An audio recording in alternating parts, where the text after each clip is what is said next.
So I have a question.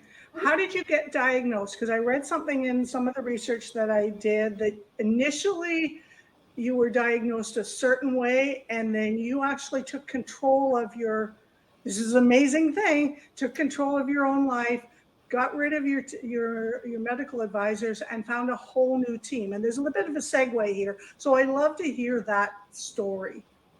Yeah, so I was diagnosed in high school. So obviously, I wasn't in charge of my care. My mom took me to the eye doctor after I think I said something like my eyes were kind of getting blurry.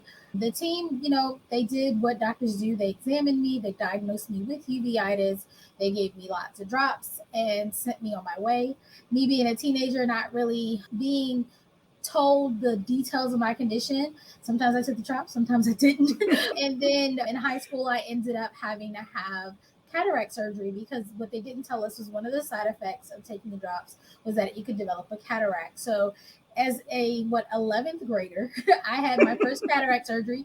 I was in a room full of senior citizens and just little old me in high school, and I had that surgery. Now, again, what they don't tell you is that one of the things that can happen after cataract surgery is you can develop glaucoma. So I went on to college after that surgery as an 18-year-old, partying, having a good time. And I should say that originally when I got diagnosed, it was only in my left eye. So my other eye was 20/20. So you're partying, everything is great, not noticing a difference until one day I closed my right eye for whatever reason and realized I could not see.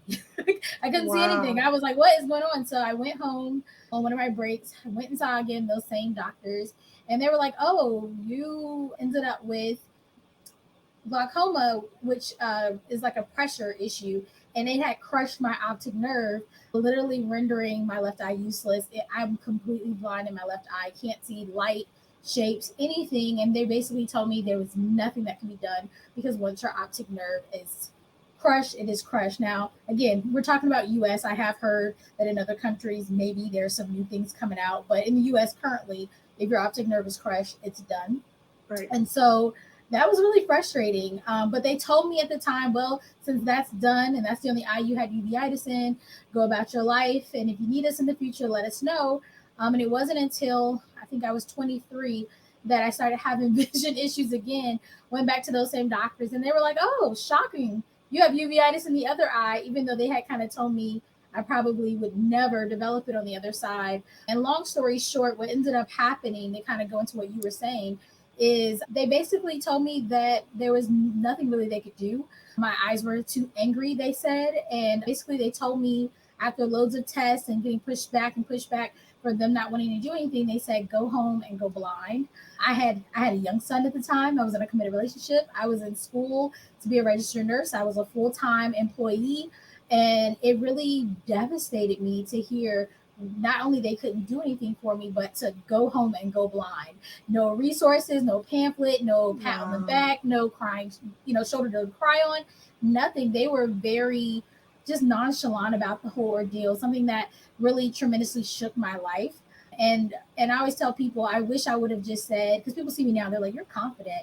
And I'm like, I wish I would have, been able to say, oh, I told them to go like kick rocks, and I'm gonna be fine. But I didn't. I went home and cried and was sad for about 6 months and just kind of gave up.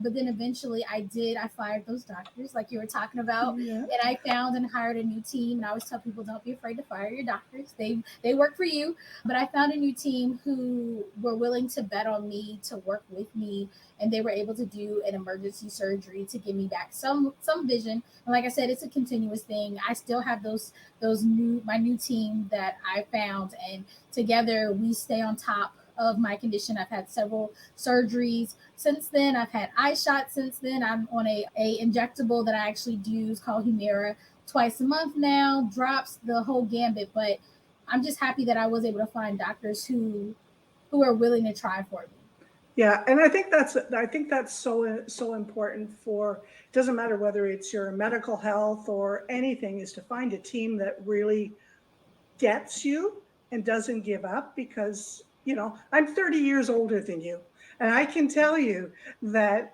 the medical advances that you are going to see in your lifetime are going to be mind boggling. Like anybody that gets the kind of diagnosis that you have, like literally for anything in your body failing, The reality is, in the next 50 years, we'll be like a Lego set. You'll be able to just, take them out, replace them with something that's new.